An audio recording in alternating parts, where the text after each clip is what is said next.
Welcome back, traveler. The fire burns low, its embers casting long shadows against the trees. The night air is thick with the scent of damp earth and aged parchment. For tonight, we do not merely tell a tale, we unravel an ancient truth, one sealed within the oldest of scrolls.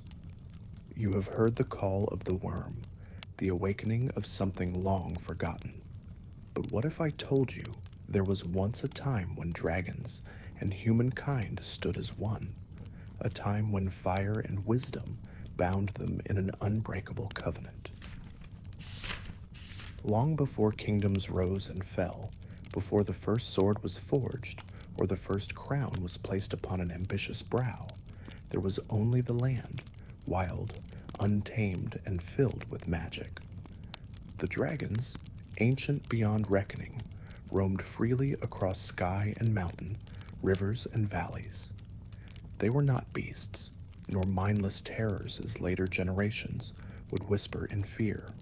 No, they were the keepers of balance, the guardians of knowledge.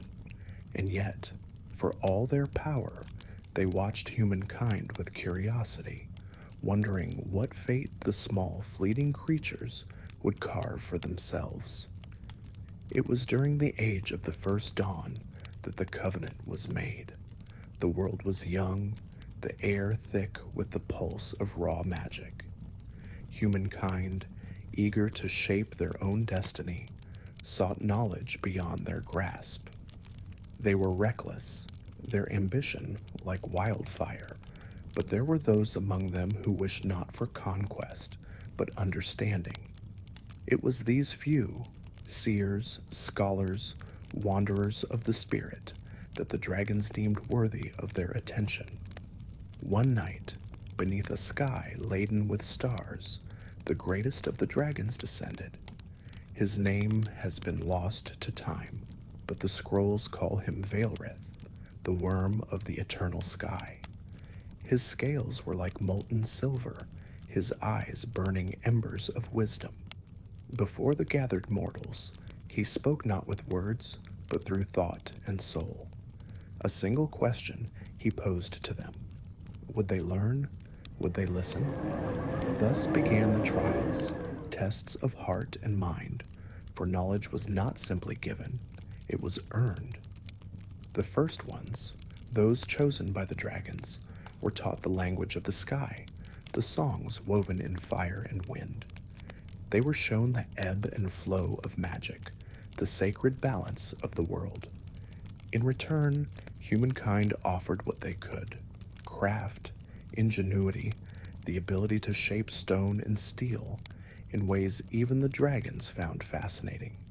This exchange, this harmony, became the foundation of the Ancient Pact. But the true bond was sealed not in words or teachings, but in something far greater: blood. A sacred ritual, one never before attempted, bound dragon and human in spirit. The first ones drank from the chalice of fire, and in doing so, they became something more. Not dragon, not entirely human, but something in between. The first dragonkin. Their lives stretched beyond the years of ordinary men, their senses sharpened, their bodies strengthened by the essence of draconic flame. With the covenant in place, an era of wonder followed. Cities rose, not in defiance of nature, but in harmony with it. Towers of stone entwined with vines, bridges spun from silver and flame, and at the heart of it all, the great halls where dragons and mortals met as equals. The skies were alive with winged shadows, not of fear, but of guardianship. But as with all things, balance is fragile. The scrolls whisper of those who grew jealous, those who feared that the power of the dragons was too great, that humankind should not stand beside them, but above them. Greed took root, festering like rot in a once sacred garden, and so the first betrayal was born. There are no words in the scrolls that capture the pain of that moment. No ink can truly recount the heartbreak of a bond severed. A single act of treachery, one human king who sought dominion over fire itself, led to ruin. A dragon was slain, not in battle, but through deceit. Poison slipped into the veins of an ancient guardian, a being who had trusted, who had loved, and with that single death, the covenant was shattered, the sky burned. The dragons roared, not in fury alone, but in sorrow so deep it shook the mountains to their roots. And then they vanished.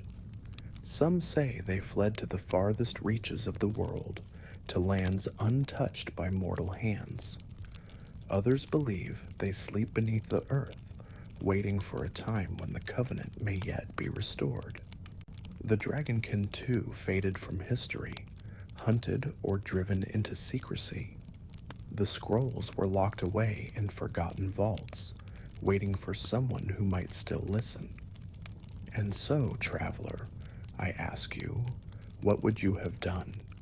If you had stood before the great Vaelrith, if you had been offered a place within the covenant, would you have taken it?